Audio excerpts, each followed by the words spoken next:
اگه عشق با میزان سردرگمی شبانه سنجیده میشد، تو سالمترین رابطه دنیا بودی. چون هیچ چیزی مثل این داد نمیزنه که دوستت دارم وقتی کنار کسی دراز کشیدی ولی احساس تنهایی میکنی. مدام ارزش خودتو زیر سوال میبری و همیشه این تویی که داری رابطه رو درست میکنی. حقیقت ناراحت کننده اینه. خیلی ها توی رابطه میمونن نه چون رابطه خوبه، بلکه چون رفتن از موندن سخت‌تر به نظر میاد. و ترسناکترین بخشش اینه که بیشتر آدما اصلاً نمیفهمن دوست داشتنی نیستن. فقط اسمش رو میذارن عادی. این ویدیو برای مقصر دونستن طرف مقابلت نیست. برای بیدار شدنه. چون عشق قرار نیست شبیه یک کار عاطفی بدون حقوق باشه که فقط گاهی یه بغل دستمزدشه. پس بریم سر اصل مطلب. اینجا 5 نشونه است که نشون میده شریک عاطفیت دوستت نداره، حتی اگه خودت قانع شده باشی که داره. راحت بهت آسیب میزنه و اسمش رو میذاره صداقت. این یکی عمیق میبره. یه چیزی میگه که دلت میشکنه. وقتی واکنش نشون میدی، نه تنها نرم نمیشه، بدتر هم میکنه. میگه من فقط رکم، یا تو زیادی حساسی، یا اون جمله معروف من همینیم که هستم. نه، این صداقت نیست. این تنبلی عاطفیه.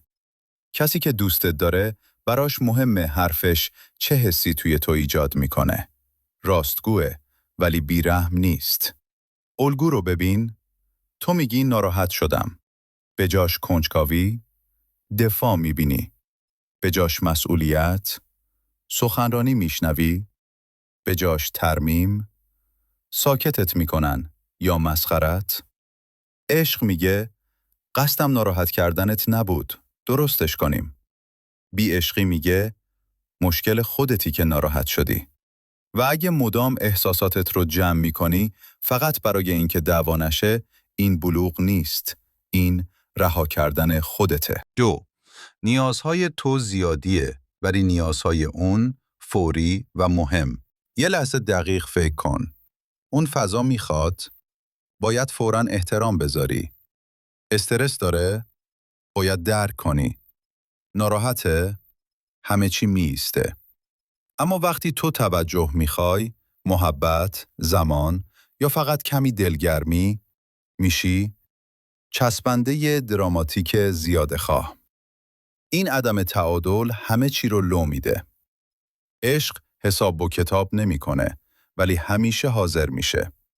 اگه نیازهای تو مزاحمن و نیازهای اون حکم قانونه، تو توی رابطه نیستی. تو توی نقش خدمات عاطفی یک طرفه هستی. کم کم چی میشه؟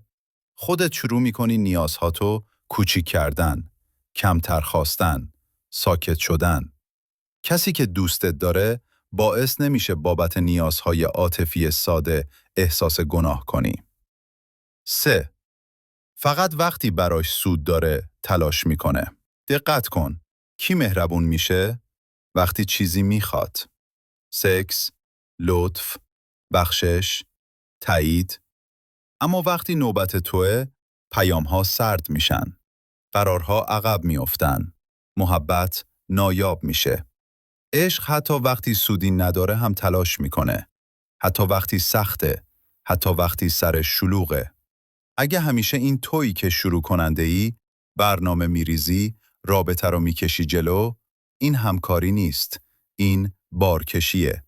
و حقیقت تلخ، اگه میخواست انجام میداد. آدما همیشه برای چیزی که براشون ارزشمنده وقت میذارن. 4. درد تو بی ارزش میکنه. به جاش بفهمه. این قاتل خاموش رابطه است.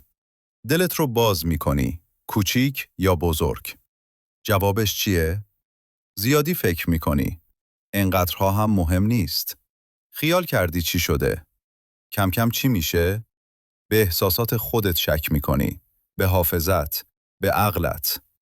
عشق اول گوش میده. سوال میپرسه. نمیخواد دعوا رو ببره به قیمت امنیت روانی تو.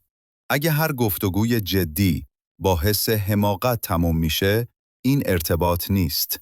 شرطی سازیه. 5. کنار اون تنها تری تا وقتی تنها هستی. این بلندترین نشونه است. ممکنه کنار هم باشید روی یه تخت توی رابطه، ولی از درون کاملا تنها.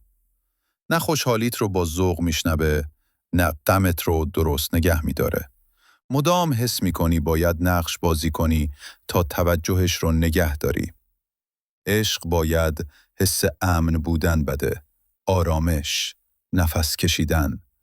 اگه رابطت پر از اضطرابه، بدنت حقیقت رو میدونه، ذهنت فقط عقب‌تره.